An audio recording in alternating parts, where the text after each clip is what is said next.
አሰላሙ አለይኩም ወራህመቱላሂ ወበረካቱ። ውድና የተከበራችሁ ወደ ቤተሰቦቼ እንዴት ናቸው? ደህና ናቸው? የኔ ደህና ነኝ አልሐምዱሊላህ። እንዲሁም ክርስቲያን ወገኖቼ ሰላም ሰላም ብያለሁ። ሰላማችሁ ብዙ ተረፍረፍ ይበልልኝ። ዛሬ እንግዲህ ያው ደስም ይላል ያሳዝናልም ነገሩ ስናየው ማለት ነው። ምን አለ ባልተፈጠርክ ትላላችሁ በዚህ ዘመን ማለት ነው። ምክንያቱም ሌላ ሰው ሌላ ነው። እናት እንዴት በልጇ ትጨክናለች?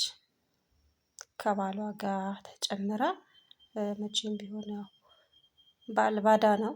እቺ ደግሞ ከሆዷ ያወጣቻት አምጣ ያወጣቻት ልጅ እንዴት በእንደዚህ አይነት ሁኔታ በዚች ጨቅላ ህፃን በዚች ወላሂ አይደለም በዚች ልጅ ግድያ ለመፈጸም ለማየት ራሱ የምትሳሱላት ህፃን ልጅ ናትና እንዴት አንጀቷ ቻለ የእናቷ ማለት ነው። ግን አላህ እንግዲህ ከሸይጣን ጉትጉታ አላህ ይጠብቀን፣ ከሸይጣን ተንኮል አላህ ይጠብቀን፣ አላህ ይሰውረን። አላህ የሁላችንንም መጨረሻችንን ያሳምረልን ማለት ነው። በጣም ከባድ ነው ወላሂ ጊዜው ምን እንደሆነ አላውቅም። በቃ ጭካኔዎች በዝቷል። እናት በልጇ ከጨከነች በዚህ ምድር እንግዲህ ምን እንደሚላቸው አላውቅም። በዚች ምድር እኮ ለሰው ልጅ በጣም የምታዝነው የምትራራው እናት ናት። ግና እናት እች ልጅ እንዴት አንጀቷ አስቻላት? አመጣ ወለደቻት። እናት እንዴት ለዚህ ያስቻላት? ለባሏ ብላ ባል እኮ ባል ቢሄድ ሌላ ባል ታገባለች እና ልጇን ምጣ ወለደቻት። ስንት መከራዋን ያየችባትን ልጇን ለመግደል ምን እንዳነሳሳት ግን አላውቅም። እች ልጅ ገና ህፃን ናት። በዚች ልጅ ምን ቂም በቀል ይያዝባታል? ለምሳሌ ማለት ነው የፈለገች ቢሆን እናት በልጇ እንዴት ትጨክናለች? ልጅ ነበር በእናቱ ይጨክናል የሚባለው ወሬ ስንሰማ አለ አይደል በጣም ግርም ይለን ነበር። አሁን ግን እናት በልጇ ጨከነች። በቃ ይሄ መኖር ነው? እንጃ ብቻ አላህ እንግዲህ ሁላችንንም መጨረሻችንን ያሳምርልን። በእነዚህ ደግሞ ያው እናት ገድላ ያው ልጅሽ ነው እንደፈለግሽ ሁኚ ወጥተሽ ግቢ የገደልሽው ልጅ ነው አትባልም። ያው በሸሪዓም አንፃር ከሄድን እንደዛ አይደለም፣ በህግም ከሄድን ደግሞ እንደዛ አይደለም። ስለዛ እሷ ከባሏ ጋር ተባብራ ነው በሌላ ባል የወለደቻትን ልጅ የገደለችው። የዚች ልጅ አባቷም ሲናገር ነበረና አባቷ ሳያት ነው ይቺ ልጅ የቀበሯት። ምክንያቱም እሱም ታሞ ወደ ሆስፒታል በገባበት ነው እናቷ የገደለችው ማለት ነው። ከባሏ ተጨምራ ባልማ ባዳ ነው አይፈረድበትም። ግን እሷ የእሱን ፍቅር ላለማጣት እያለች መሰለኝ ይሄንን ያደረገችው። ግን ባል ያው ከልጅ ፍቅር አይበልጥም። ልጇ አምጣ የወለደችን ልጅ ያው መቼም ያው እቺ ልጅ ከእናቷ አትለይ ቢባል ከባድ ነው። ልጅ ከእናት ተለይቶ ማደግ ከባድ ስለሆነ ነው። ለምሳሌ ህግም ይሰጣቸዋል። ልጆች ባልና ሚስት ሲፋቱ ልጆቹ ደግሞ ያው እስከሚያድጉ ድረስ ግዴታ እናታቸው ጋር መሆን አለባቸው። ግን እቺ እናት እንዴት በልጇ ጨከነች? እሱ ያደረገውን ነገር ለማስተባበል ስትል በልጇ ጨከነች። እና ያው ዛሬ ደግሞ ደስ የሚለው ነገር ምንድነው? አሳዛኝም ደስ የሚለው ነው ያልኳቸው። ምክንያቱም እናት ገድላለች፣ በልጇ ጨክናለች። ይሄ በጣም አረመኔያነት ከሰውነት የወጣ ድርጊት እየፈጸመችው ማለት ነው በልጇ ላይ። ለሌሎቹም እንግዲህ መቀጣጫ እንዲሆን ማለት ነው። ሌሎቹም እንደዛ እንዳያደርጉ ያው የሞት ፍርድ ተፈርዶባቸዋል። ደስ የሚለው ነገር ሁሉም ክልሎች ላይ ቢለመድ ኢትዮጵያ ላይ ቢለመድ በጣም ደስ ይላል። ምክንያቱም አንድ ሰው ከመሬት ተነስቶ የገዛ ልጁን ይገድላል፣ ሌላውንም ይገድላል። ስለዚህ እንደዚህ የሞት ቅጣት ቢኖርበት ኖሮ ማንም ማንን ዞር ብሎ ያው ገድዬ መንግስት እንጀራ እበላለሁ ነው። እዛቸውም እንደዛ ነው የሚሉት ሰዎች በዚህ ጊዜ ማለት ነው። እና እኔ ወላሂ በበኩሌ ይሄን ነገር ሁላችንም ቢሆን ማበረታታት አለብን ማለት ነው። ማንም ተነስቶ ማንን እየገደለ እየተጨማለቀ በቃ እንደፈለጉ እየሆኑ ነው ያሉት ማለት ነው። ስለዛ የሞት እነሱ ሰውን አሰቃይቶ እንደገደሉ ራሳቸው እንደሚገደሉ ካወቁ ደግሞ ያንን ኃይል ለግድያ ፍጽም ለመፈጸም አይነሳሱም ማለት ነው። እኔ በዚህ ነገር ከምር ደስ ብሎኛል ማለት ነው። የእጇን ነው ያገኘችው ይቺ አረመኔ እናት። ለልጇ እንኳን ያልሆነች አንድ እናት እኮ አይደለም ለልጅ ለባዳም እኮ ተራራለች፣ ለባዳም እኮ ታለቅሳለች፣ ለባዳም እኮ ምን አለበት እኔ መጽዋት በሆንኩኝ ትላለች እኮ።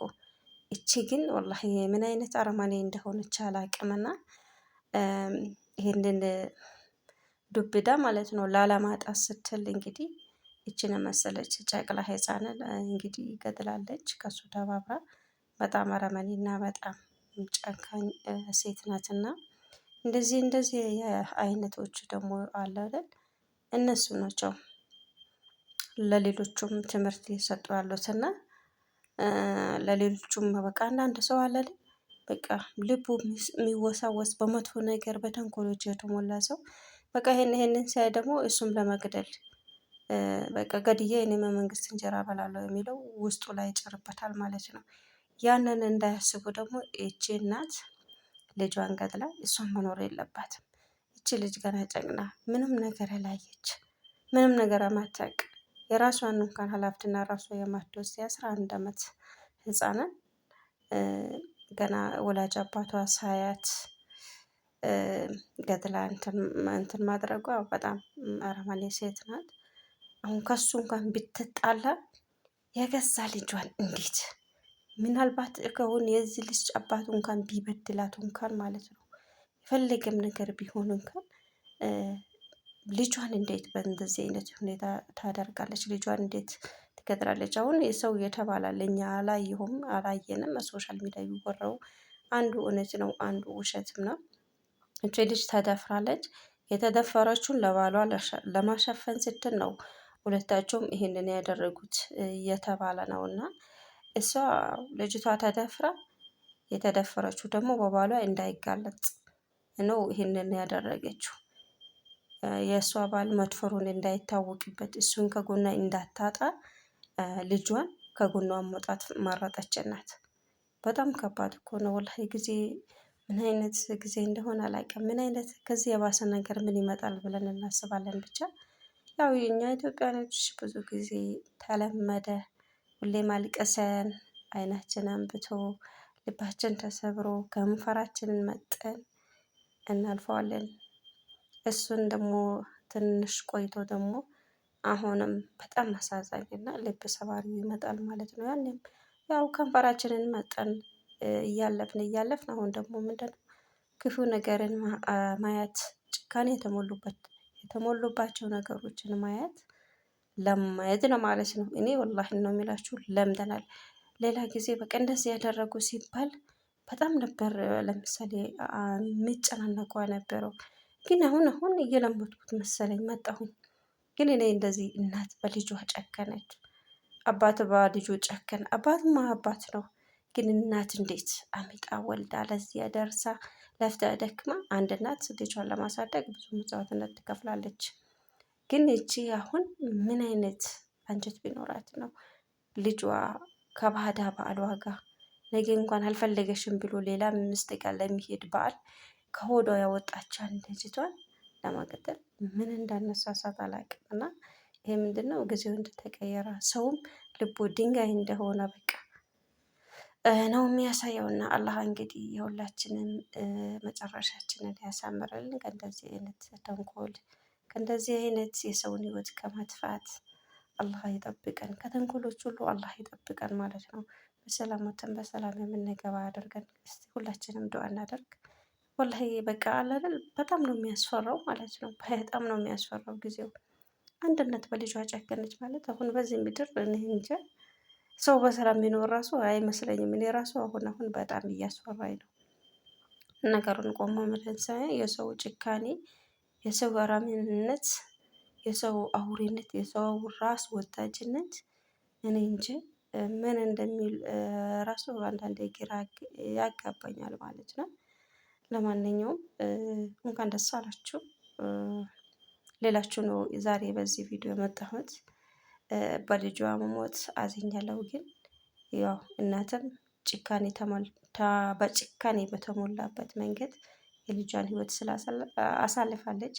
ለእሷም ደግሞ የሞት ቅጣት ፍርድ ሲሰጣት በጣም ደስ ይላል።